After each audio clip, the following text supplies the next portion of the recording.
سب سے پہلا سوال چائے کے بارے میں خود چائے کا پیدا ہوتا ہے۔ میں چائے کو چائے کے لیے پیتا ہوں، لوگ شکر اور دودھ کے لیے پیتے ہیں۔ میرے لیے وہ مقاصد میں داخل ہوئی، ان کے لیے وسائل میں۔ غور فرمائیے میرا رخ کس طرف ہے اور زمانہ کدھر جا رہا ہے۔ تو و توبہ وما وقامت یار، فکر ہر کس بقدر ہمت وسط۔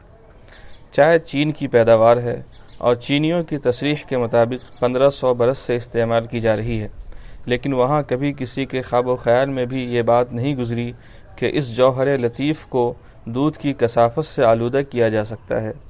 جن جن ملکوں میں چین سے براہ راست گئی، مثلا روس، ترکستان، ایران، وہاں بھی کسی کو یہ خیال نہیں گزرا، مگر 17ویں صدی میں جب انگریز اس سے آشنا ہوئے تو نہیں معلوم ان لوگوں کو کیا سوجھی، انہوں نے دودھ ملانے کی بدعت ایجاد کی، اور چونکہ ہندوستان میں چائے کے رواج انہی کے ذریعے ہوا، اس لیے یہ بدعت سیئہ یہاں بھی پھیل گئی۔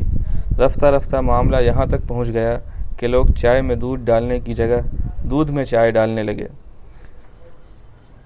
اب انگریز تو یہ کہہ کر الگ ہو گئے کہ زیادہ دودھ نہیں ڈالنا چاہیے، لیکن ان کے تخم فساد نے جو برگ و بار پھیلا دیے ہیں انہیں کون چھانٹ سکتا ہے۔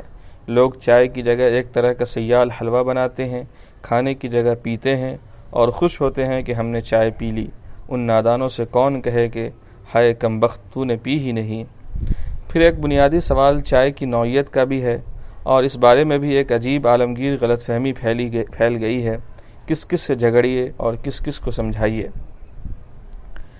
عام طور پر لوگ ایک خاص طرح کی پتی کو جو ہندوستان اور سیلون میں پیدا ہوئی ہے سمجھتے ہیں چائے ہے، اور پھر اس کی مختلف قسمیں کر کے ایک کو دوسرے پر ترجیح دیتے ہیں اور اس ترجیح کے بارے میں باہم رد و قد کرتے ہیں۔